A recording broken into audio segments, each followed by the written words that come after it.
hip hop rapping in the kitchen. It's a professional kitchen, so technically I do get paid to freestyle hip hop. So that's exciting for me and for you. Good job. Yes, give a hand for yourself. Yeah.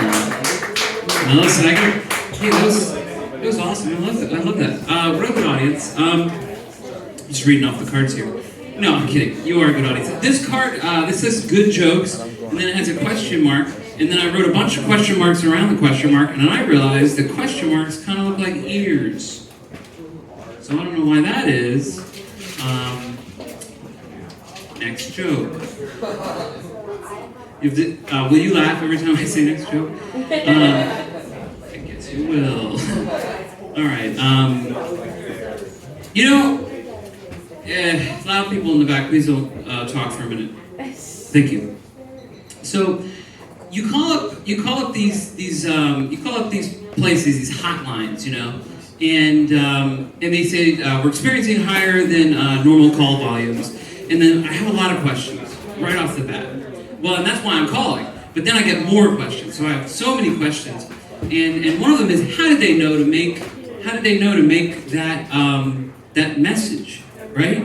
Because if it's higher than normal, they just now needed the message. So did they anticipate at some point they would have more phone calls than they had people, and rather than hiring people, they just made a message? Is that what occurred? And could every business do this? Just Target, or really Home Depot, I think, because Home Depot never has anybody there. Home Depot, they could have a sign right on the front door, and it would say, hey, pardon the lack of employees, we're experiencing higher than normal volume of construction workers.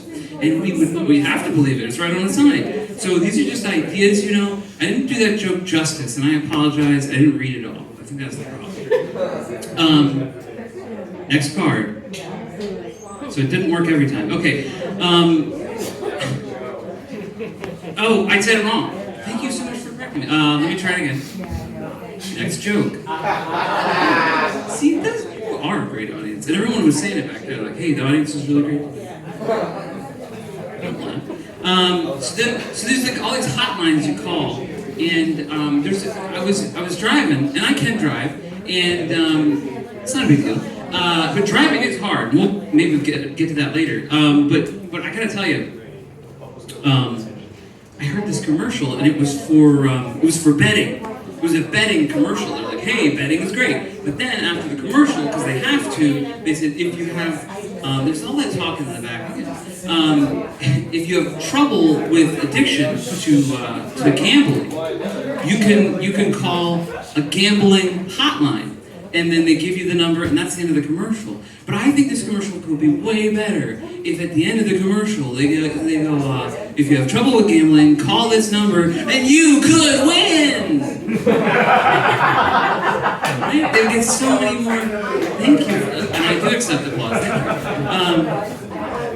thank you. You know what? Actually, I do have a separate card for this, so next joke. And I accept that. So, suicide hotline, right? I'm thinking, hey, if I can help one hotline, well then maybe I can help all the hotlines, right? So the suicide hotline, theirs would just be, blah, blah, blah, what to do, call this number, and we'll fucking kill you! Obviously you wouldn't do it, right?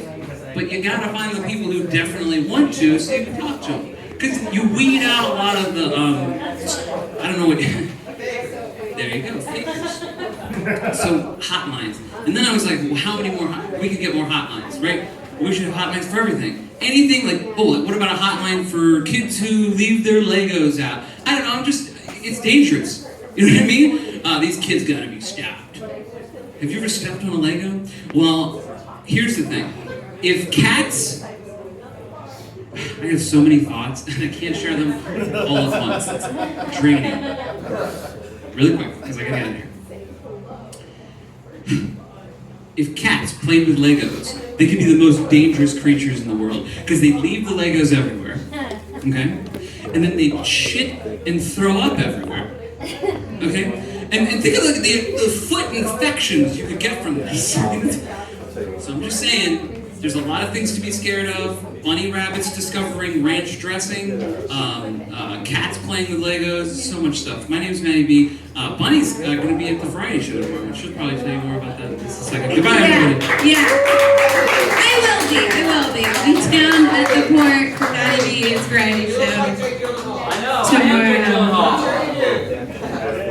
Wait, you said he looks like Jake Gyllenhaal? I am Jake Gyllenhaal. Like from Donnie Darko? Nightcrawler, yeah. Jarhead. I guess. Sure.